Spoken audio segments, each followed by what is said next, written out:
Una gloriosa predestinación, porque a los que antes conoció, también los predestinó para que fuesen hechos conformes a la imagen de su Hijo, para que Él sea el primogénito entre muchos hermanos.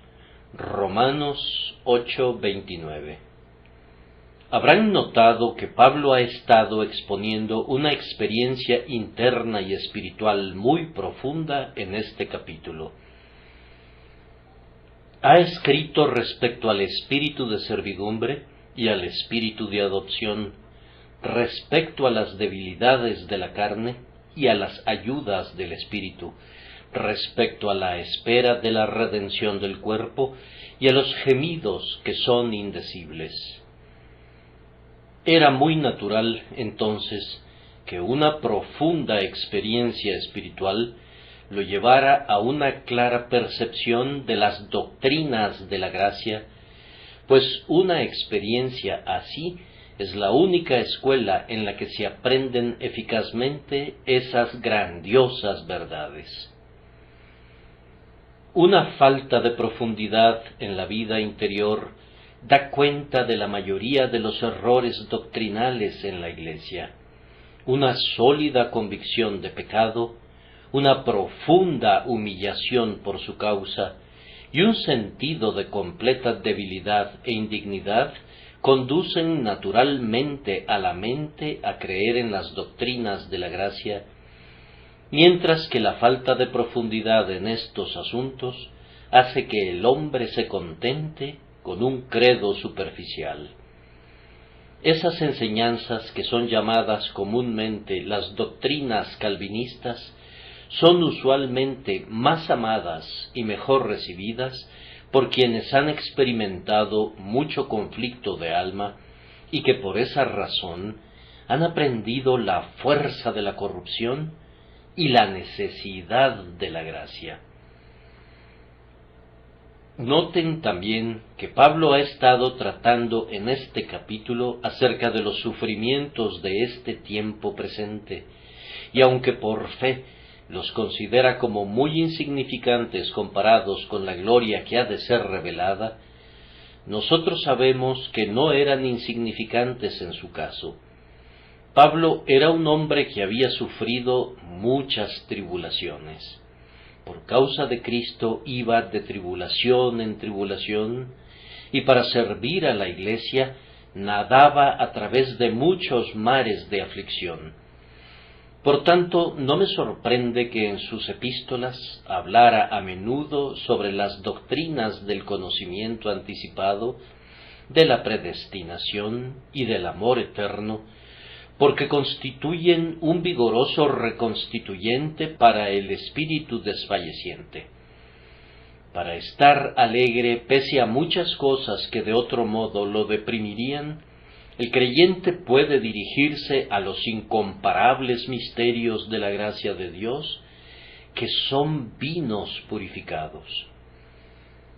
Cuando el ser humano es sustentado por la gracia selectiva, aprende a gloriarse también en las tribulaciones y, fortalecido por el amor electivo, desafía el odio del mundo y las pruebas de la vida. El sufrimiento es la escuela de la ortodoxia. Muchos Jonases que ahora rechazan las doctrinas de la gracia de Dios sólo necesitan ser introducidos en el vientre de la ballena para que clamen junto con el más ortodoxo creyente en la gracia libre: la salvación es de Jehová. Los prósperos profesantes que no hacen negocios en medio de las ondas y las olas pudieran no darle mucha importancia al bendito anclaje del propósito eterno y del perdurable amor, pero quienes están fatigados con tempestad, sin consuelo, piensan diferente. Estas cuantas frases nos han de servir de prefacio. No las digo motivado por un espíritu de controversia, sino todo lo contrario. Nuestro texto comienza con la expresión: porque a los que antes conoció, también los predestinó, y muchos sentidos le han sido asignados a estas palabras conocer antes, aunque en este caso hay un sentido que se hace más recomendable que cualquier otro. Algunos han pensado que significa simplemente que Dios predestinó a unos seres humanos cuya historia futura ya conocía de antemano. No podemos entender de esa manera el texto que estamos considerando, porque el Señor conoce de antemano la historia de todo ser humano y de todo ángel y demonio. En lo que a la presciencia se refiere, cada ser humano es conocido de antemano, y sin embargo, nadie aseveraría que todos los hombres han sido predestinados a ser conformados a la imagen del Señor Jesús. Pero se asevera adicionalmente que el Señor sabía de antemano quién llegaría a arrepentirse, quién creería en Jesús y quién perseveraría en una vida consistente hasta el fin. Esto está sobreentendido, pero un lector tendría que usar unos lentes de aumento muy potentes antes de ser capaz de descubrir ese sentido en el texto. Después de repasar cuidadosamente mi Biblia, yo no percibo ninguna declaración de ese tipo. ¿Dónde están esas palabras que agregaste a los que supo de antemano que se arrepentirían, que creerían y que perseverarían en la gracia? No las encuentro ni en la versión en inglés ni en el original griego. Si pudiera leerlas de esa manera, el pasaje sería ciertamente muy fácil y alteraría grandemente mis creencias doctrinales. Pero, como no encuentro esas palabras ahí, les pido que me disculpen, pero no creo en ellas. Por sabia y aconsejable que sea una interpolación hecha por el hombre, no tiene ninguna autoridad para nosotros. Nosotros nos inclinamos ante la Santa Escritura, pero no ante glosas que pudieran elegir los teólogos para superponerlas en ella. El texto no hace ninguna alusión a ninguna virtud vista de antemano, como tampoco a ningún pecado visto por anticipado, y por tanto nos vemos obligados a encontrarles otro significado a esas palabras. Encontramos que la palabra conocer es usada frecuentemente en la Escritura, no sólo para indicar conocimiento, sino también para indicar favor, amor y complacencia. Nuestro Señor Jesucristo les dirá a ciertas personas en el juicio: nunca os conocí, y no obstante, en un sentido, las conocía, pues Él conoce a todo ser humano. Él conoce a los malvados, así como a los justos.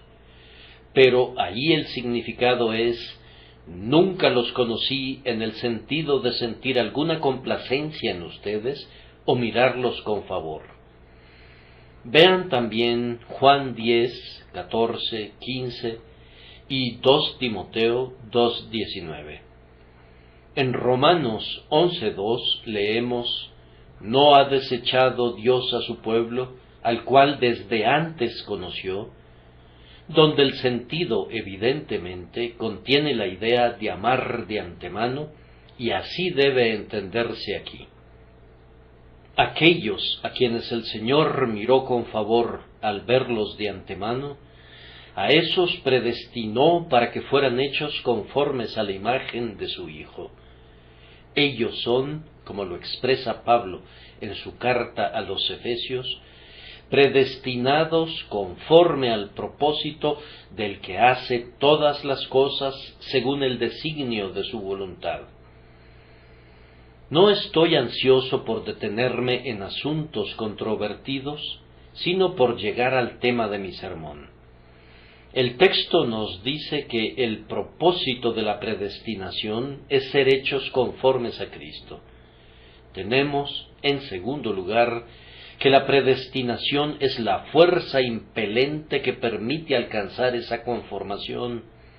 Y tenemos, en tercer lugar, al primogénito mismo, quien es expuesto ante nosotros como el propósito final de la predestinación y de la conformación, para que Él sea el primogénito entre muchos hermanos.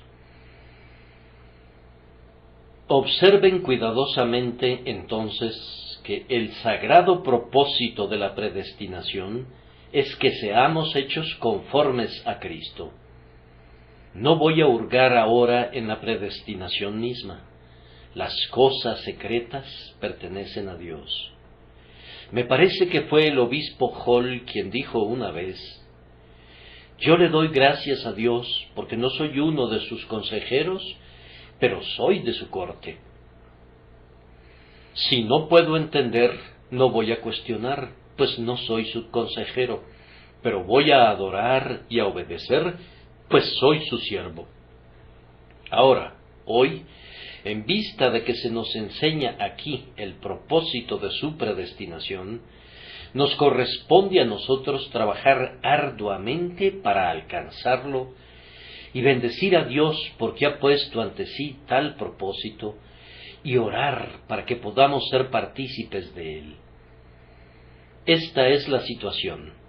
El hombre fue creado originalmente a imagen de Dios, pero por el pecado ha deformado esa imagen, y ahora los que nacemos en este mundo somos moldeados, no en la imagen celestial de Dios, sino en la imagen terrenal del Adán caído.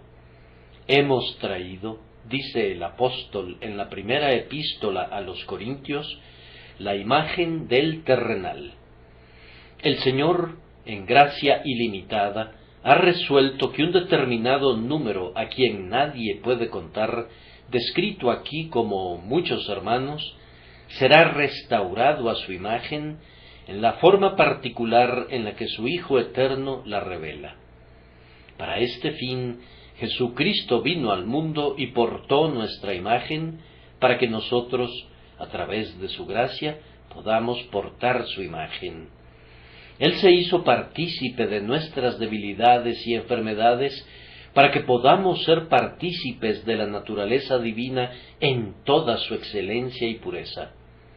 Ahora, por tanto, lo primordial a lo que nos está llevando el Señor a través de su Espíritu, por su providencia y por su gracia, es a la semejanza del Señor del cielo.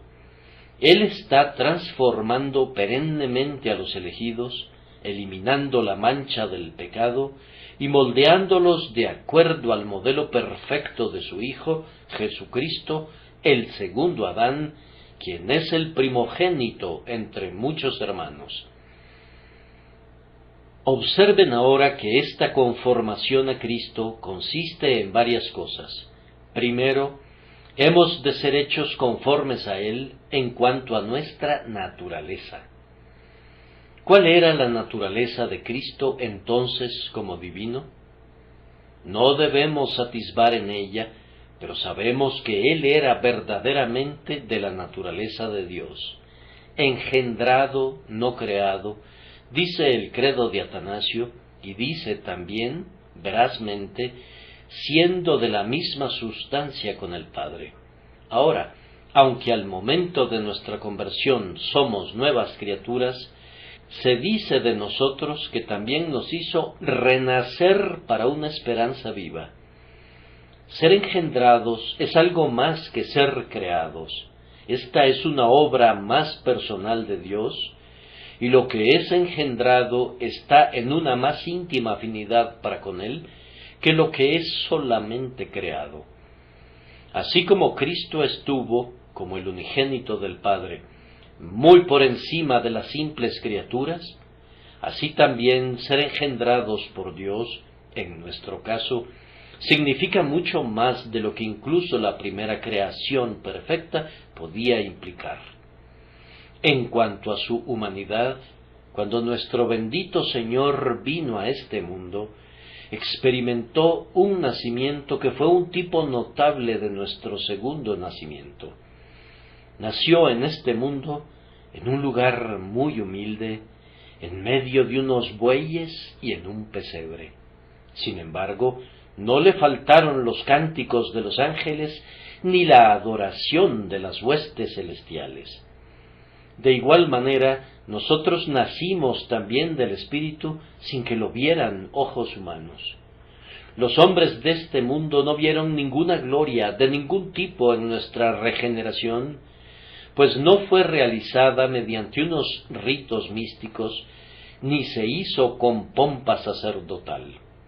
El Espíritu de Dios nos encontró en nuestra vil condición y nos dio vida sin ningún despliegue externo. Sin embargo, en ese preciso instante, allí donde los ojos humanos no vieron nada, los ojos seráficos contemplaron unas maravillas de la gracia, y los ángeles en el cielo se regocijaron por un pecador arrepentido y cantaron una vez más: «Gloria a Dios en las alturas».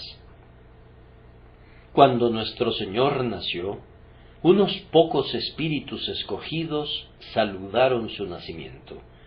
Una Ana y un Simeón estaban listos para tomar en sus brazos al niño recién nacido y para bendecir a Dios por él. Y de igual manera hubo quien saludó nuestro nuevo nacimiento con muchas acciones de gracias. Amigos y simpatizantes que habían estado atentos a nuestra salvación, se alegraron cuando contemplaron en nosotros la verdadera vida celestial y alegremente nos tomaron en los brazos de la crianza cristiana. Tal vez hubo alguien también que sufrió dolores de parto hasta que Cristo, la esperanza de gloria, fue formado en nosotros. Y cuán feliz fue ese espíritu al ver que nacimos para Dios. Cómo ponderó nuestro progenitor espiritual cada palabra agraciada que expresamos, y cómo dio gracias a Dios por las buenas señales de gracia que podían encontrarse en nuestra conversación. Entonces alguien peor que Herodes también buscó matarnos. Satanás estaba ansioso de que el recién nacido niño de la gracia muriese, y por tanto envió fieras tentaciones para eliminarnos. Pero el Señor encontró un refugio para nuestra vida espiritual infantil y mantuvo vivo al niño. La simiente viva e incorruptible permaneció y creció en nosotros. Todos los que han nacido de nuevo han sido hechos conformes a la imagen de Cristo en el asunto de su nacimiento, y ahora ustedes son partícipes de su naturaleza. No es posible que nosotros seamos divinos, y no obstante, escrito está que somos hechos participantes de la naturaleza divina. Nosotros no podemos ser precisamente como Dios es. Sin embargo, así como hemos traído la imagen del terrenal, traeremos también la imagen del celestial, cualquiera que esa imagen sea. El nuevo nacimiento nos sella muy seguramente con la imagen de Cristo, de la misma manera que nuestro primer nacimiento imprimió en nosotros un parecido con los padres de nuestra carne. Nuestro primer nacimiento nos dio humanidad. Nuestro segundo nacimiento nos une con la deidad. Así como fuimos concebidos en pecado al principio y formados en maldad, así también, en la regeneración, nuestro nuevo hombre es renovado en el conocimiento según la imagen de aquel que nos creó, el que santifica, y los que son santificados, de uno son todos, por lo cual no se avergüenza de llamarlos hermanos. Además, esta conformación a Cristo se da en la relación así como en la naturaleza. Nuestro Señor es el Hijo del Altísimo, el Hijo de Dios, y verdaderamente, amados, ahora somos hijos de Dios y aún no se ha manifestado lo que hemos de ser, pero sabemos que cuando Él se manifieste, seremos semejantes a Él, porque le veremos tal como Él es. Jehová ha declarado que Él será un Padre para nosotros, y que nosotros seremos sus hijos y sus hijas. Tan ciertamente como Jesús es un hijo, igual de cierto lo somos nosotros, pues el mismo Espíritu da testimonio de ambas cosas, según está escrito, y por cuanto sois hijos, Dios envió a vuestros corazones el Espíritu de su Hijo, el cual clama, Abba, Padre. Cuando Jesús vino al mundo como el Hijo de Dios, no se dejó a sí mismo sin testimonio. Su primera aparición pública, cuando se acercó a las aguas del bautismo, fue señalada por una voz proveniente de la excelente gloria que dijo, Este es mi Hijo amado, y por el Espíritu que descendió como paloma y vino sobre él. Lo mismo sucede con nosotros. La voz de Dios en la palabra nos ha dado testimonio del amor de nuestro Padre Celestial, y el Espíritu Santo ha dado testimonio a nuestro espíritu de que somos hijos de Dios. Cuando nos atrevimos a dar un paso al frente por primera vez y a decir, estamos del lado del Señor, algunos de nosotros recibimos señales sagradas de nuestra condición de hijos que no hemos olvidado, y muchas veces desde entonces hemos recibido sellos renovados de la adopción que hizo de nosotros el grandioso Padre de nuestros espíritus. El que cree en el Hijo de Dios tiene el testimonio en sí mismo, de tal manera que puede decir claramente con sus hermanos, nosotros sabemos que hemos pasado de muerte a vida. Dios nos ha dado una plena seguridad y un infalible testimonio, y en todo esto nos regocijamos. Hemos creído en Jesús, y escrito está, mas a todos los que le recibieron, a los que creen en su nombre, les dio potestad de ser hechos hijos de Dios. Las acciones que nuestro Señor realizó, tanto para con Dios como para con el hombre, declararon que Él era el Hijo de Dios. Como un hijo sirvió a su Padre, y se podía ver la naturaleza de Dios en Él, en su profunda afinidad con Dios y en su exacta imitación de Dios. Todo lo que Dios hubiera hecho en las mismas circunstancias, eso hizo Jesús. Por sus actos se percibe de inmediato que su naturaleza era divina. Sus obras daban testimonio de Él. Era muy claro perennemente que Él actuaba para con Dios como un hijo actúa para con su Padre. Ahora, en la medida en que la determinación de Dios ha sido cumplida en nosotros, nosotros actuamos también con Dios como lo hacen los hijos con su amoroso Padre. Y mientras que los hijos de las tinieblas hablan de lo suyo, e igual que su padre, que es un mentiroso, dicen la mentira, e igual que su padre, que es un asesino, actúan guiados por la ira y la amargura, de igual manera los hijos de Dios dicen la verdad, pues Dios es veraz, y están llenos de amor, pues Dios es amor, y su vida es luz, pues su Dios es luz. Ellos sienten que deben actuar en las circunstancias en las que se encuentran, como suponen que Jesús habría actuado, quien es el Hijo del siempre bendito Padre. Además, Cristo obró milagros de misericordia en favor de los hombres que demostraron que Él era el Hijo de Dios. Es verdad que nosotros no podemos hacer milagros, sin embargo, nosotros podemos realizar obras que nos identifican como hijos de Dios. Nosotros no podemos partir el pan y multiplicarlo, pero podemos distribuir generosamente lo que tenemos, y así, alimentando a los hambrientos, demostramos que somos hijos de nuestro Padre que está en el cielo. No podemos tocar a los enfermos y sanarlos, pero podemos cuidar a los enfermos y así, en el amor demostrado por los que sufren, podemos comprobar que somos hijos del tierno y siempre compasivo Dios.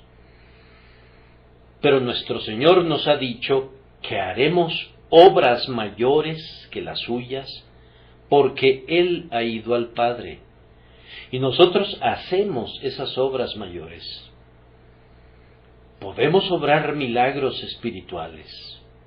¿Acaso no nos podemos poner hoy junto a la tumba de algún pecador muerto y decir: Lázaro, ven fuera? ¿Y acaso Dios no ha hecho a menudo que los muertos resuciten a una palabra nuestra por el poder de su Espíritu? Hoy podemos predicar también el Evangelio de Jesucristo, desplegándolo alrededor nuestro como si fuera nuestro manto, y quien toca su orla, ¿no será sanado también igual que cuando Jesús estaba entre los hombres? Si bien en este día no partimos peces ni pan de cebada, les traemos un mejor alimento. Si bien en este día no podemos abrir los ojos de los hombres, ni destapar sus oídos, con todo, en la enseñanza del Evangelio de Jesús, por el poder del Espíritu, el ojo mental es limpiado y el oído del alma es también purificado, de tal manera que en todo hijo de Dios, en proporción a su trabajo tenaz por Cristo, en el poder del Espíritu, las obras que hace dan testimonio de él en el sentido de que es un hijo de Dios. Su celo al realizarlas demuestra que tiene el espíritu de un hijo de Dios, y el resultado de esas obras demuestra que Dios obra en él como nunca lo haría en nadie excepto en sus propios hijos. Así, tanto en las relaciones como en la naturaleza, somos hechos conformes a la imagen de Cristo. En tercer lugar, hemos de ser hechos conformes a la imagen de Cristo en nuestra experiencia. Esta es la parte del tema de la que nuestros pusilánimes espíritus a menudo rehuyen, pero si fuéramos sabios, no sería así. ¿Cuál fue la experiencia de Cristo en este mundo? Esa será la nuestra. Podemos resumirla como una relación con Dios, con los hombres, con el demonio y con todo mal. ¿Cuál fue su experiencia con respecto a Dios? Y aunque era hijo, por lo que padeció, aprendió la obediencia. Aunque sin pecado, no estuvo exento de sufrimiento. El primogénito de la familia divina fue castigado más severamente que cualquier otro miembro del hogar. Fue herido de Dios y abatido hasta que, como clímax de todo, exclamó: Eloi, Eloi, lama sabactani. Oh, la amargura de ese grito: Dios mío, ¿por qué me has desamparado? Era el padre que estaba hiriendo al hijo primogénito. Y si ustedes y yo, hermanos, hemos de ser hechos conformes a la imagen del primogénito, aunque podemos esperar de Dios mucho amor paternal, también debemos calcular que se manifestará en disciplina paterna.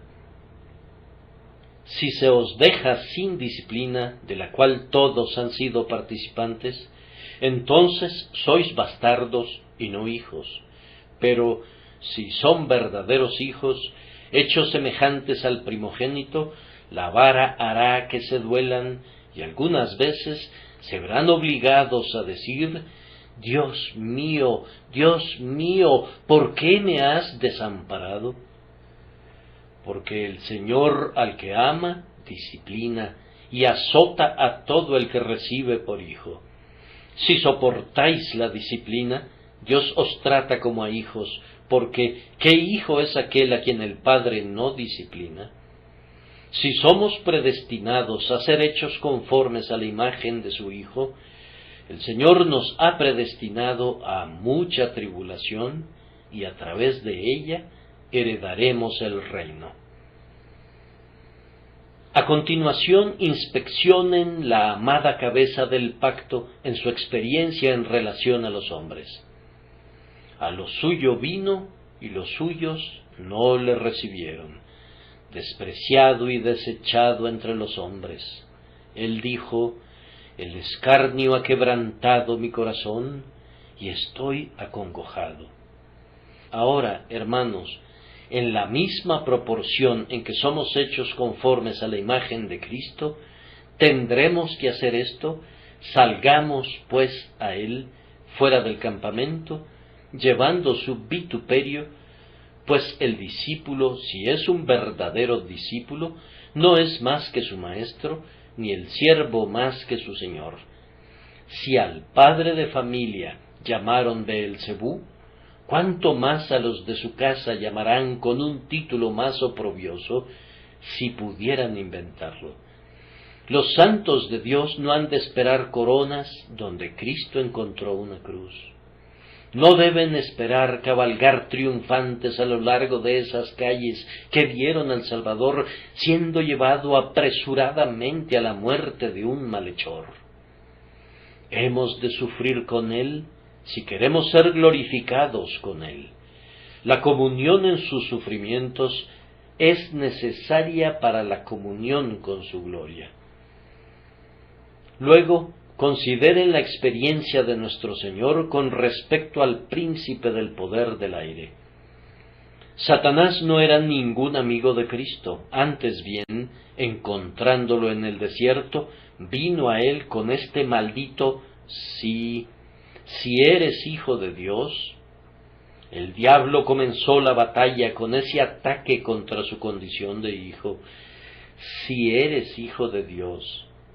Ustedes saben cómo lo acometió 3 veces con esas tentaciones que tienden a ser altamente atractivas para la pobre humanidad, pero Jesús las venció a todas ellas. El archienemigo, el dragón antiguo, estaba mordisqueando siempre el talón de nuestro grandioso Miguel, que aplastó para siempre su cabeza. Estamos predestinados a ser hechos conformes a Cristo en ese sentido. La sutileza y la crueldad de la serpiente nos acometerán a nosotros también. Una cabeza tentada implica unos miembros tentados. Satanás nos ha pedido para zarandearnos como a trigo. Él atacó al pastor y nunca cesará de afligir a las ovejas. Puesto que somos de la simiente de la mujer, tiene que haber enemistad entre nosotros y la simiente de la serpiente. Y en cuanto a todo mal, la vida entera de nuestro Señor fue una perpetua batalla.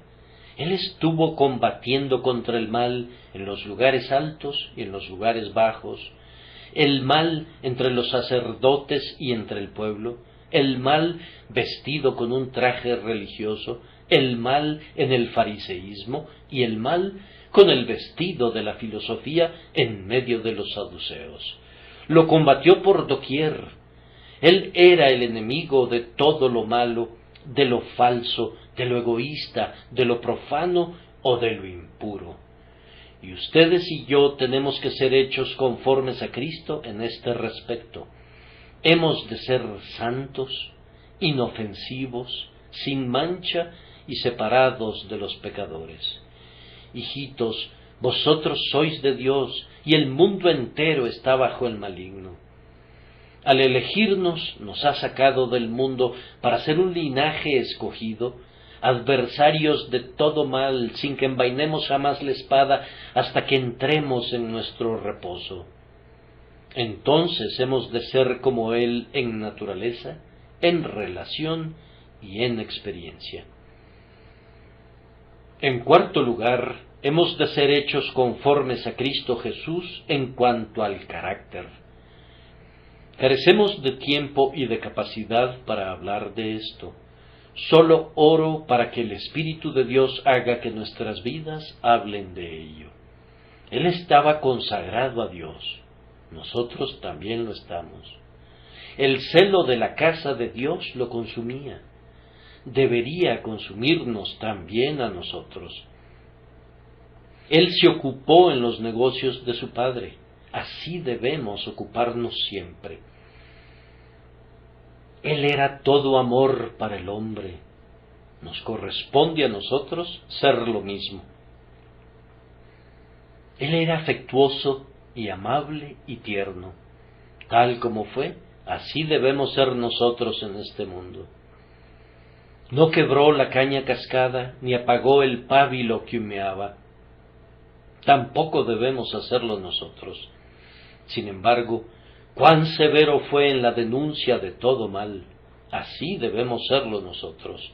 La pureza, la santidad, la abnegación y todas las virtudes deben resplandecer en nosotros tal como brillaron en él. Ah, y bendito sea Dios, porque brillarán también por la obra del Espíritu. Nuestro texto no sólo habla de lo que debemos ser, sino de lo que seremos, pues somos predestinados a ser hechos conformes a la imagen del Hijo de Dios. Hermanos míos, qué glorioso modelo. Contémplenlo, asómbrense ante él y bendigan a Dios por él. Ustedes no han de ser hechos conformes al más poderoso de los apóstoles. Un día serán más puros de lo que fue Pablo o Juan mientras estuvieron aquí abajo. No han de ser hechos conformes al más sublime de los profetas, sino que serán semejantes al Señor de los profetas. No deben contentarse con su propia concepción de lo que es hermoso o amable, sino que a la concepción perfecta de Dios, encarnada en su propio Hijo, es a la que serán llevados ciertamente por la predestinación de Dios. Tan solo una frase sobre otro punto. En quinto lugar, hemos de ser hechos conformes a la imagen de su Hijo en cuanto a nuestra herencia, pues Él es heredero de todas las cosas. ¿Y qué es lo que no heredaremos, ya que todas las cosas son nuestras? Él es heredero de este mundo. Le hiciste señorear sobre las obras de tus manos, todo lo pusiste debajo de sus pies, ovejas y bueyes, todo ello, y asimismo las bestias del campo, las aves de los cielos y los peces del mar, todo cuanto pasa por los senderos del mar. Todavía no vemos que todas las cosas le sean sujetas al hombre, pero vemos a aquel que fue hecho un poco menor que los ángeles, a Jesús, coronado de gloria y de honra a causa del padecimiento de la muerte. Y en la persona de Cristo Jesús, en este día, nosotros, los hombres que somos hechos a su imagen, tenemos dominio sobre todas las cosas, siendo hechos todos reyes y sacerdotes para Dios, y ordenados en Cristo Jesús a reinar con Él por los siglos de los siglos.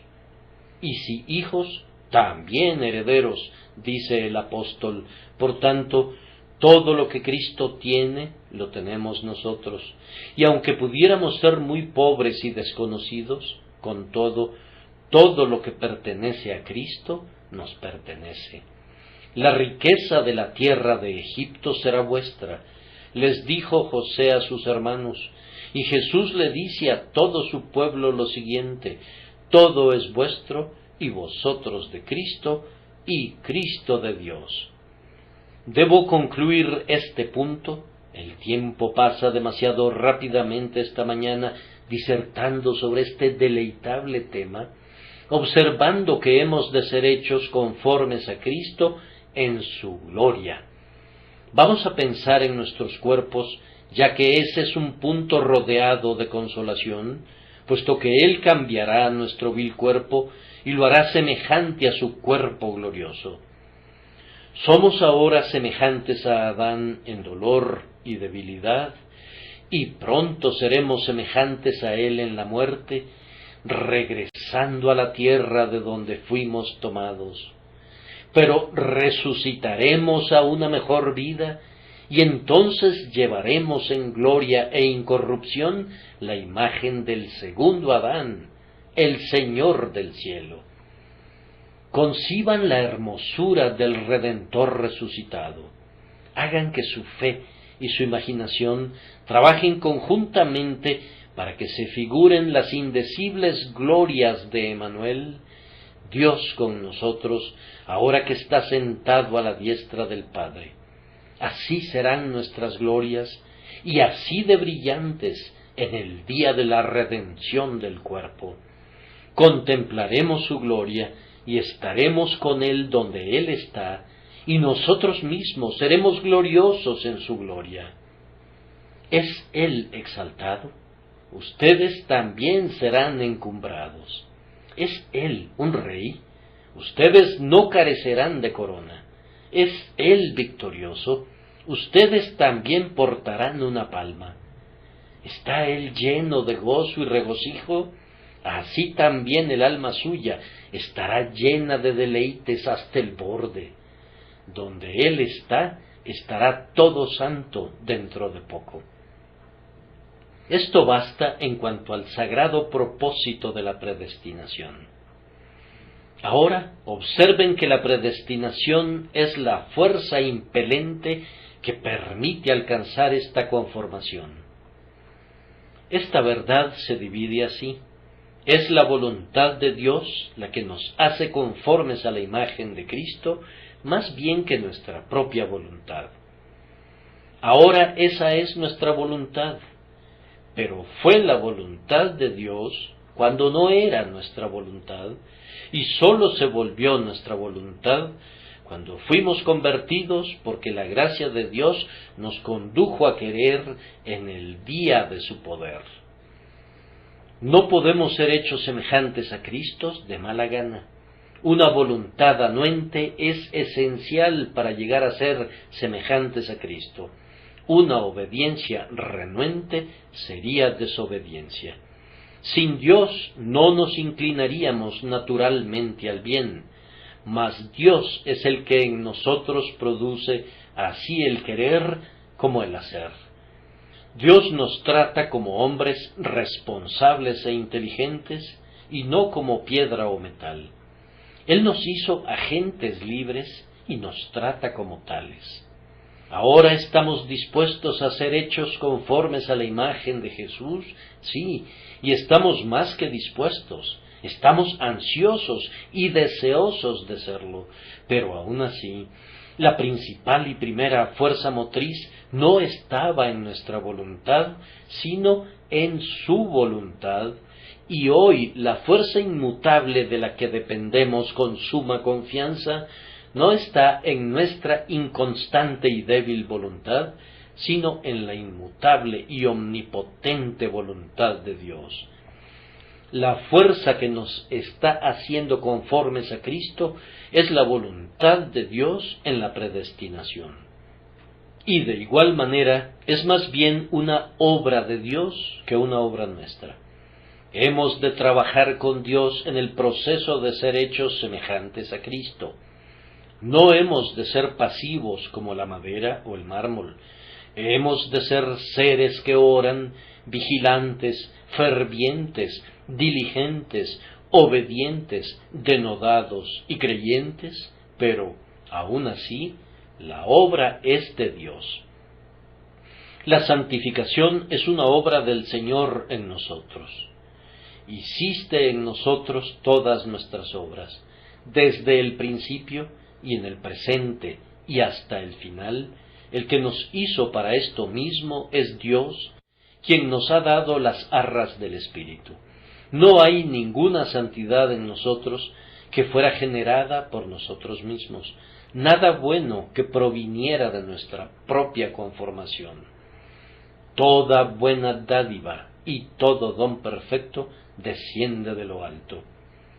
No a nosotros, oh Jehová, no a nosotros, sino a tu nombre da gloria. Aun así, cierto como es que somos agentes libres, con todo, el Señor es el alfarero y nosotros somos la arcilla en la rueda, y es su obra, y no la nuestra, la que nos hace semejantes a Cristo.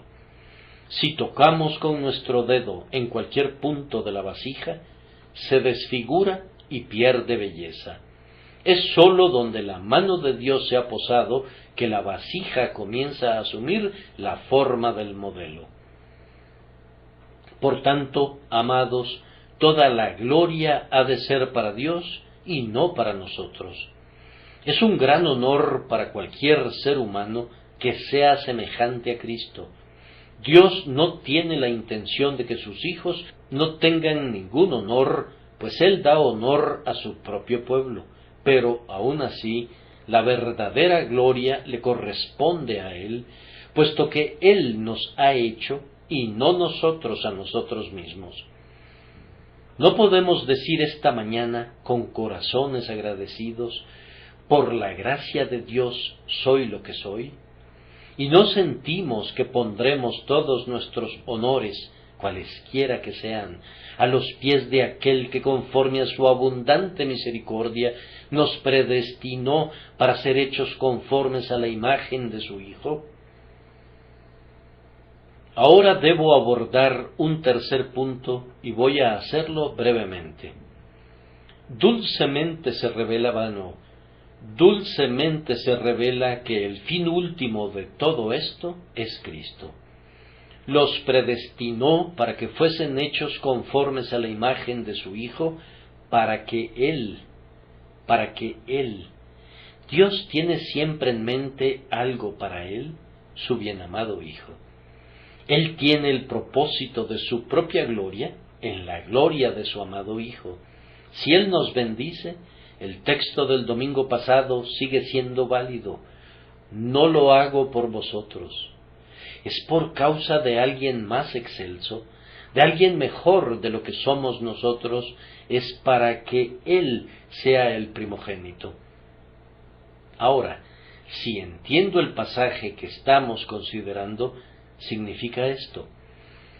Primero, Dios nos predestina para que seamos hechos semejantes a Jesús, para que su amado Hijo sea el primero de un nuevo orden de seres, exaltado por sobre todas las demás criaturas, y más cercano a Dios que cualesquiera otros seres.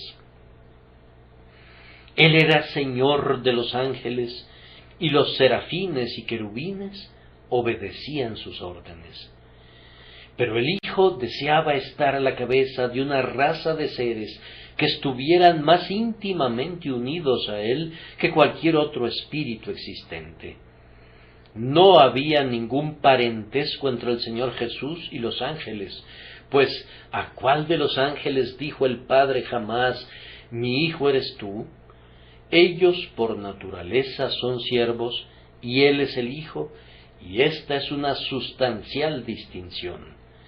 El Hijo Eterno deseaba una asociación con seres que fueran hijos como Él, con quienes Él tuviera una íntima relación, siendo semejante a ellos en naturaleza y en su condición de hijos, y por tanto el Padre ordenó que una simiente escogida por Él fuera hecha conforme a la imagen del Hijo, para que su Hijo encabezara y fuera el principal en un orden de seres más íntimamente semejantes a Dios que cualquier otro.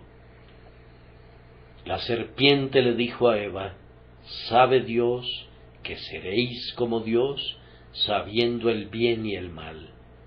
Esa mentira contenía un residuo de verdad, pues por la gracia soberana nos hemos convertido en tales personas. No había criaturas obedientes de ese tipo en el mundo, sabiendo el bien y el mal, en los días de gloria del Edén. Los ángeles en el cielo habían conocido el bien, y sólo el bien, y preservados por la gracia, no cayeron. El espíritu malo había caído, y él conocía el mal, pero había olvidado el bien, y era incapaz de elegirlo de nuevo. Él ha sido proscrito para siempre de la esperanza de restauración. Pero aquí estamos nosotros, que sabemos tanto del bien como del mal.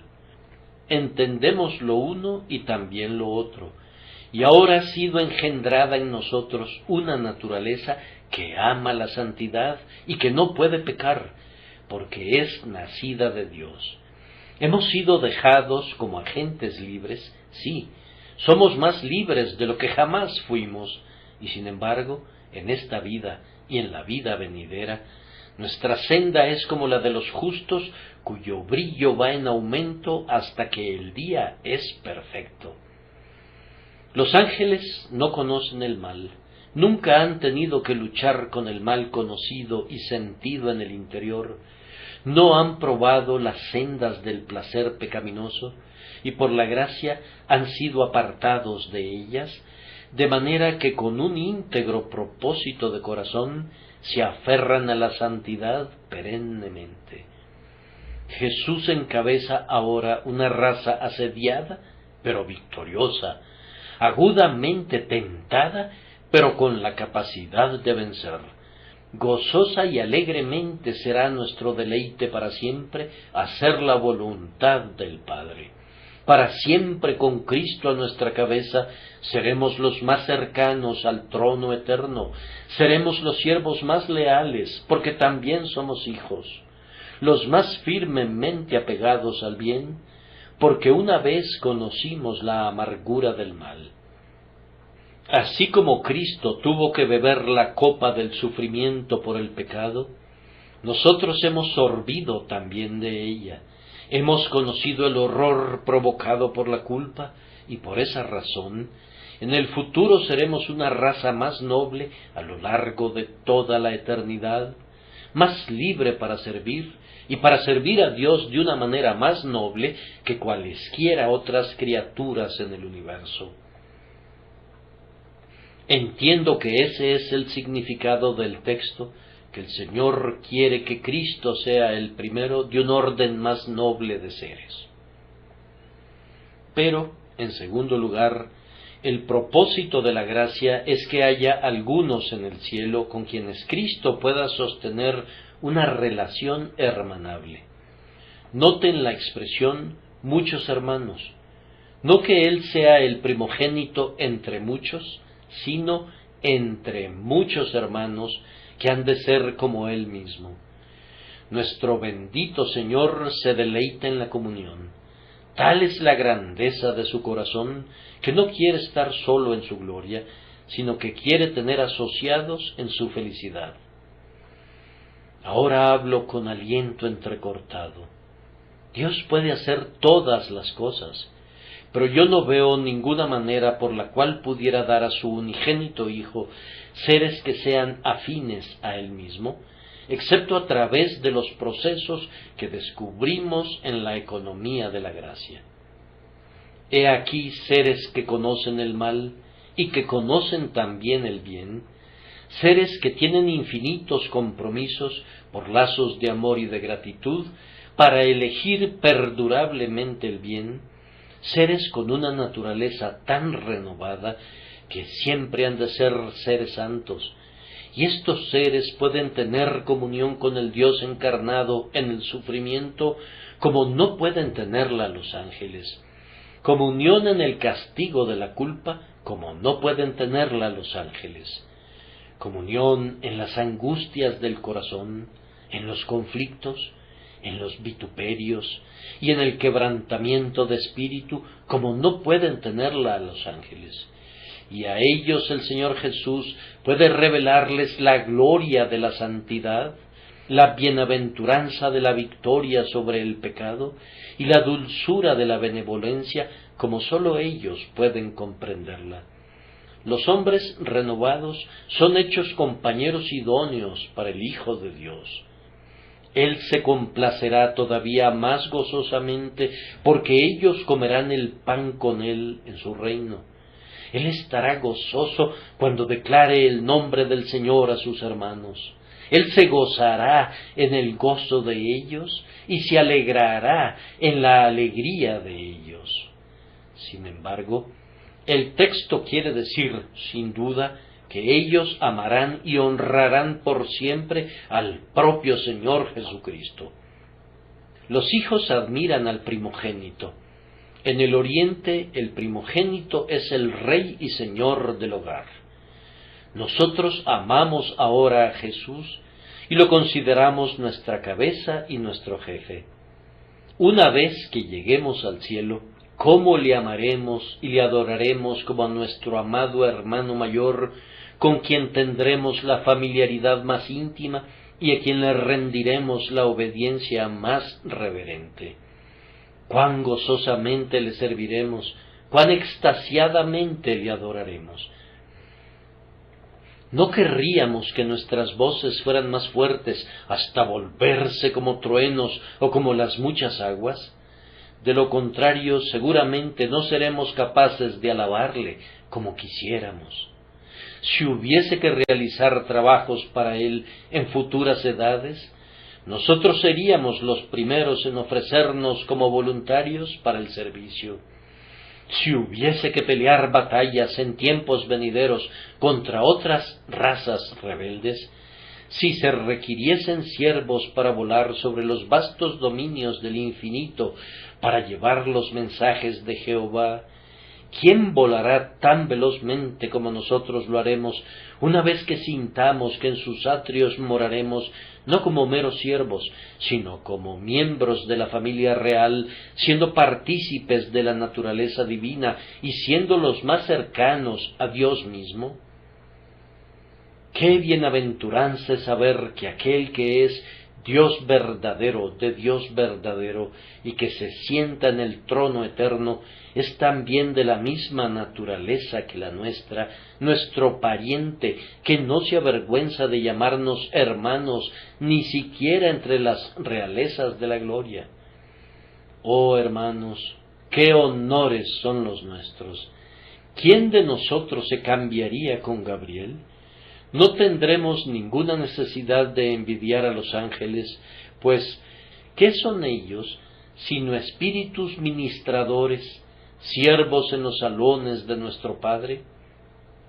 Pero nosotros somos hijos, e hijos no de un orden inferior, hijos no de un rango secundario, como los hijos de Abraham nacidos de Cetura, o como el hijo de la esclava, sino que somos los Isaacs de Dios, nacidos según la promesa, herederos de todo lo que Él tiene, una simiente amada por siempre por el Señor.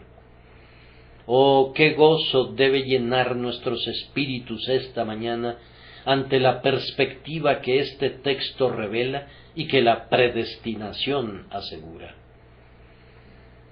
Quizás nuestro pensamiento más comprensivo con respecto a este texto es el siguiente. Dios estaba tan complacido con su Hijo y vio tales hermosuras en él, que resolvió multiplicar su imagen.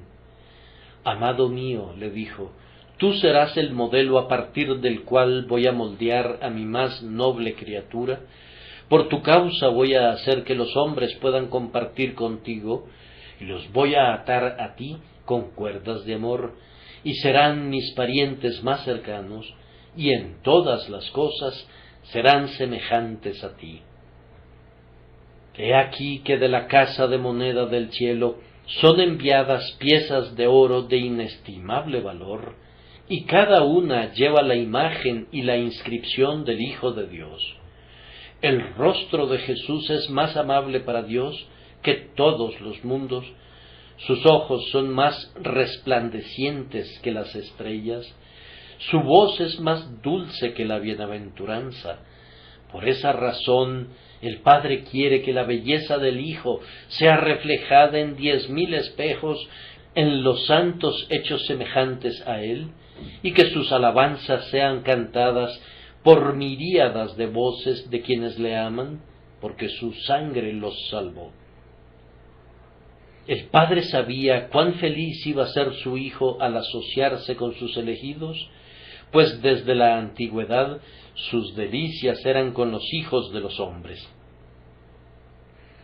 Así como un pastor ama a sus ovejas, así como un rey ama a sus súbditos, así a Jesús le encanta tener a su pueblo en torno suyo. Pero más profundo es todavía este misterio, pues no es bueno que el hombre esté solo, y por esto deja el hombre a su padre y a su madre, y se une a su mujer, y los dos son una sola carne, y lo mismo sucede con Cristo y su Iglesia. Él fue hecho semejante a ella para su salvación, y ahora ella es hecha semejante a él para su honor. ¿De qué manera podía el Padre dar más honra a su Hijo que formando una raza semejante a él, que serán los muchos hermanos, entre quienes él es el bienamado primogénito? Ahora, hermanos, con estas palabras los enviaré a casa. Mantengan a su modelo frente a ustedes. Ven en lo que se han de convertir, por tanto, fijen siempre su mirada en Cristo. Ven lo que son predestinados a hacer, propónganse lograrlo cada día. Dios obra y obra en ustedes no para que se echen a dormir, sino para querer y hacer por su buena voluntad. Hermanos, aflíjanse por sus fallas. Cuando vean cualquier cosa en ustedes que no sea semejante a Cristo, lamentenlo, pues tiene que ser desechada, es un cúmulo de escoria que debe ser consumida. No pueden guardarla, pues la predestinación de Dios no les permitirá que retengan nada con ustedes que no sea acorde con la imagen de Cristo. Clamen vigorosamente al Espíritu Santo para que prosiga su obra santificadora en ustedes. Suplíquenle que no esté vejado o contristado y por tanto que no detenga su mano en alguna medida. Clamen: Señor, derríteme, disuélveme como cera y pon tu sello en mí hasta que la imagen de Dios quede claramente estampada allí. Sobre todo, tengan mucha comunión con Cristo. La comunión es la fuente de la conformación. Vivan con Cristo y pronto crecerán como Cristo. Se dice de Aquiles, el más grande de los héroes griegos, que cuando era niño lo alimentaban con médula de león, y así se hizo valiente. Aliméntense de Cristo y sean como Cristo. Por otro lado, se dice acerca del sanguinario Nerón, que se volvió así porque fue amamantado por una mujer de una naturaleza feroz y bárbara. Si absorbemos nuestro nutrimento del mundo, seremos mundanos, pero si vivimos de Cristo y moramos en Él, nuestra conformación con Él será fácilmente lograda, y seremos reconocidos como hermanos de esa bendita familia de la cual Jesucristo es el primogénito. ¿Cómo desearía que cada quien aquí presente tuviera la participación que expresa el texto? Lamento que algunos no la tengan, pues el que no cree en el Hijo no tiene vida y por tanto no puede tener conformación con el Cristo viviente. Que Dios les conceda a todos ustedes ser creyentes en Cristo, ahora y para siempre. Amén y amén.